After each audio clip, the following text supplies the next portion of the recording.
Buenos días, buenas tardes, buenas noches. Sean bienvenidos.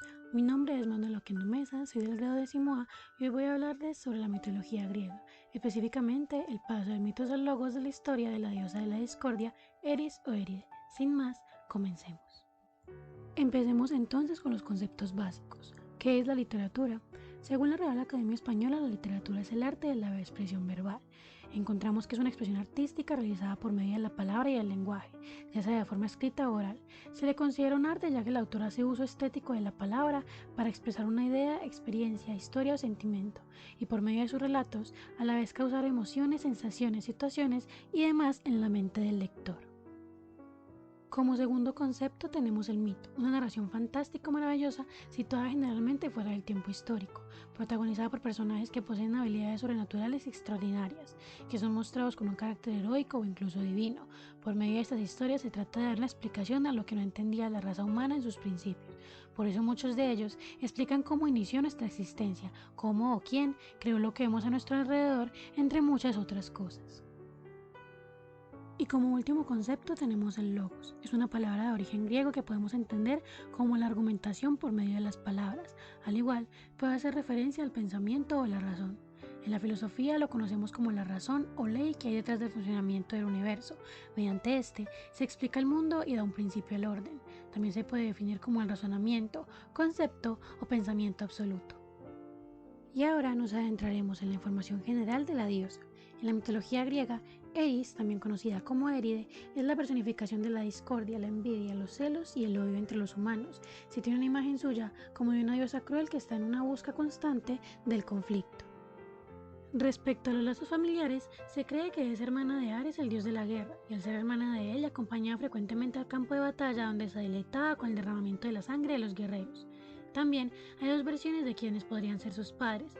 La creencia actual dice que es hija de Zeus y Hera, de ahí su parentesca con Ares. Esto lo dijo Homero. Mientras que la más antigua, según Hesiodo, relata que es hija de la diosa de la noche Nix, quien la trajo al mundo estando sola, al igual que sus hermanos Ker, Moros, Hipnos, Tánatos, Momo y Filotes. Eris, por su parte, dio a luz a diferentes personificaciones malignas de nuestra sociedad, de quienes no se conoce el padre, pero algunos escritos mencionan al titán Éter como padre de las personificaciones. Un corto texto en la Teogonía nos muestra que sus hijos son la pena, el olvido, el hambre, el dolor, las disputas, las batallas, las matanzas, las masacres, los odios, las mentiras, las ambigüedades, el desorden, la ruina y la insensatez y el juramento. ¿A quienes estamos viendo en pantalla? En cuanto a su apariencia, la diosa contaba con un aspecto sombrío pero llamativo, un cabello rubio casi dorado que llevaba casi siempre recogido junto con una corona negra que nunca se quitaba, su piel era blanca junto con unos ojos grises fríos y penetrantes, y unos labios con un color rosado ligero que contrastaban mucho con su tez pálida, unos labios que seducían a soldados y dioses, pero que escondían detrás una gran crueldad. Como sabemos, esta diosa tiene fama de crear conflicto donde sea que vaya, pero el más famoso es el cómo provoca la guerra de Troya. Cuenta la historia que la diosa, por su carácter hostil y desagradable, no fue invitada a la boda de Peleo y Tetis. En cólera por esto, se presentó de todas formas y en medio de la ceremonia lanzó una manzana dorada que tenía inscrita la palabra Calisti, traducida como para la más hermosa. Atenea, Hera y Afrodita, sin dudarlo, se lanzaron a reclamarla. Zeus, al no poder decidir entre su esposa y su hija, le da el cargo de decidir al príncipe de Troya, Paris. Las tres diosas lo sobornan para que la elija.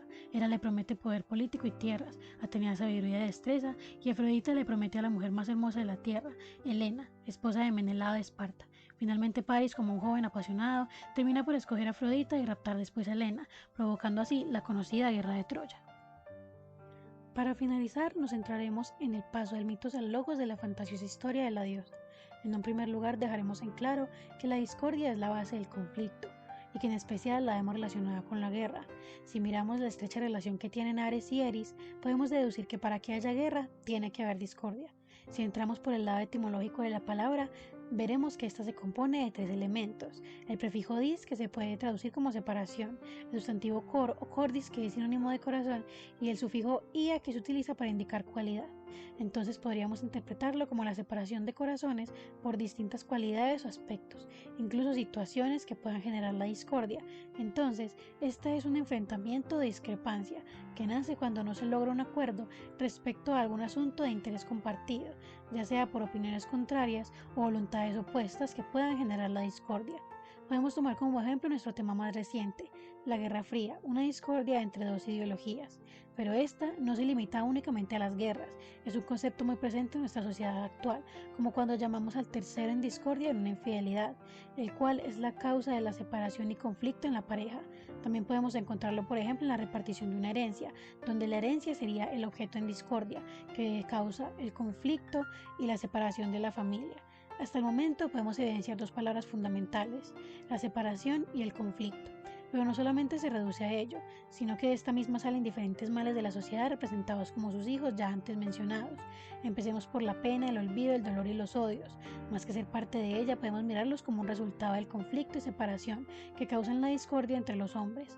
Un conflicto resuelto y desarrollado desde la agresión y la ira dejará estragos tales como una profunda pena, un dolor emocional e incluso a nivel físico, como en las guerras respecto a las heridas que pueden sufrir los soldados. Por otro lado, encontramos las mentiras, las ambigüedades, el desorden y el juramento, todos ellos desarrollados en medio de ese conflicto de discordia. Las mentiras pueden ser causantes de discordia en sí al conocerse la verdad y se puede usar como estrategia para ganar un conflicto, relacionándolo así con las ambigüedades.